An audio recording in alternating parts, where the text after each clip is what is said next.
अपने पुत्र को नहीं दी है, शस्त्र शिक्षा नहीं दी। क्यों?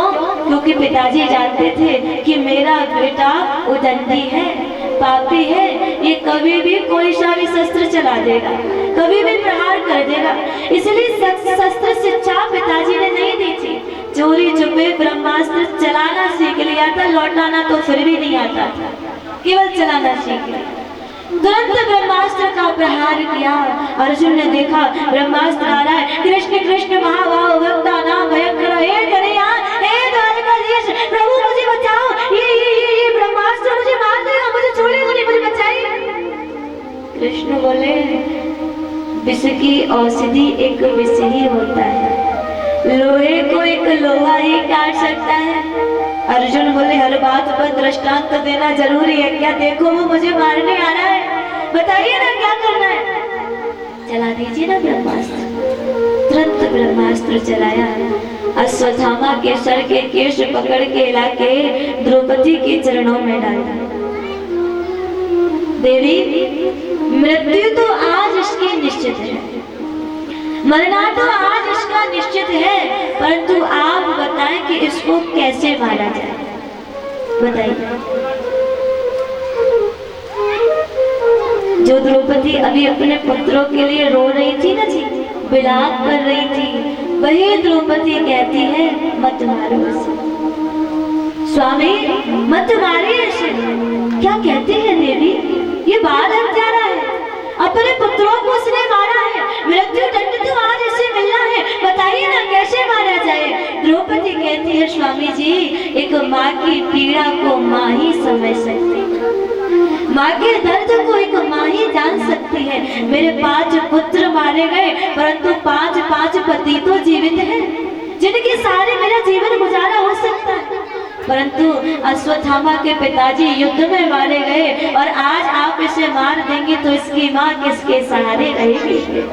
अपनी माँ का इकलौता बेटा है, मत मारिए इसे, मत मारिए। माँ का हृदय समुद्र के बराबर गहरा होता है जी, समुद्र के बराबर। एक स्त्री का जो हृदय होता है ना, वो किसी के पास इतनी शक्ति नहीं है जितनी शक्ति एक स्त्री के पास होती है। स्त्री स्वयं शक्ति स्वरूप है। जितने ज्यादा वो सुख में मुस्कुराती है ना जी, उतनी ही ज्यादा वो दुख में मुस्कुराती है। महसूस नहीं होने देती कि हमारे घर में चल के आ रहा है, बाहर जाएगी तो मुस्कुराती हुई जाएगी। चाहे कोई कुछ भी बोले, मायके की बात तो मायके में ही छोड़ के आती है, ससुराल की ससुराल में। कभी नहीं वो चाहती कि मेरे मायके की बदनामी हो या ससुराल की। उसका हृदय इतना गहरा होता है कि हर बात वो अपने अंदर छुपा के रखने का सामर्थ्य रखती है, शक्ति रखती है।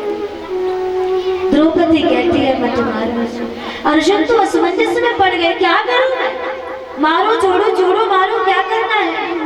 धर्मराज युधिष्ठिर को देखते हुए पूछा, भाई जी बताइए ना हम क्या करें? युधिष्ठिर ने कहा, बोले देख लीजिए, जैसा धर्म कहते हैं, जैसा शास्त्र कहते हैं, कोई भी काम धर्म के विपरीत ना हो ऐसा कर। भीम से पूछा, दादा आप बताएं मैं क्या करूं? भीम बोले, तुम छोड़ दोगे तो हम मार देंगे, मृत्यु तो आज इसकी निश्चित है, तुमने छोड़ दिया तो हम मार देंगे। नकुल सहदेव से पूछा, आप बताएं ना हम क्या करें? बोले जैसा बड़े भैया कहते हैं वैसे करो। कहीं से सही सलाह मिली नहीं। अब इसी सभा में खड़े हैं न्यायाधीश द्वारकाधीश। अभी मन में सोच रहे कोई पूछेगा तो अपनी सलाह दे देंगे, बिना पूछे तो कुछ बताएंगे नहीं, कोई पूछे तो बता देंगे। अर्जुन ने अपने परम गुरु, परम सखा श्री कृष्ण की ओर नजर डाली। केशव आप ही बताएं ना हम क्या करें? कन्हैया बोले, सुनिए, ये बाल हत्यारा है, आपके पुत्रों को मारा है, एक क्षण भी विचार नहीं करना है, तुरंत तलवार उठाओ और मृत्यु दंड दिया जाए। जैसे ही तलवार उठाने के लिए मारने आगे बढ़े, कृष्ण बोले रुको, ये ब्राह्मण है और गुरुपुत्र है, इसलिए इसको मृत्यु दंड नहीं दिया जाए। क्या कहते हैं आप? बोले ये बाल हत्यारा इसलिए मार दो, ब्राह्मण और गुरुपुत्र इसलिए छोड़ दो। मारना भी है, छोड़ना भी है, छोड़ना भी है, मारना भी है, आप जानो क्या करना है। भीम बोले, जय हो महाराज सरकार, क्या हुआ? बोले आप जैसे न्यायाधीश 2-4 और हो गए संसार में, फिर तो लोगों का उद्धार है। कोई समझा नहीं कि करना क्या है। अर्जुन समझ गए कि क्या करना है। अर्जुन क्यों समझ गए? क्योंकि अर्जुन ने गीता सुनी है, गीता, और केवल सुनी नहीं महाराज, श्रोताओं में सर्वश्रेष्ठ दो ही बताए गए, एक तो अर्जुन, दूसरे हनुमान जी महाराज। श्रोताओं में सर्वश्रेष्ठ यही बताए गए। क्यों अर्जुन को सर्वश्रेष्ठ श्रोता क्यों कहा गया? बोले जब तक कृष्ण ने गीता सुनाई ना जी, अर्जुन ने अपने पलक भी नहीं झपके थे, अपनी आंखें नहीं गिराई थी। क्यों? क्योंकि अर्जुन सोच रहे थे कि मैं जितनी देर में इन पलकों को झपका दूंगा, कहीं उतनी देर में जो महत्वपूर्ण बात है वो मुझसे छूट ना जाए, उससे मैं वंचित ना रह जाऊं। आंखें भी नहीं गिराई थी अर्जुन ने। अर्जुन समझ गए कि मुझे करना क्या है। आए और अश्वत्थामा के सर से मणि निकाल करके, सवार से धक्के दे करके, अपमानित करके और भगा दिया।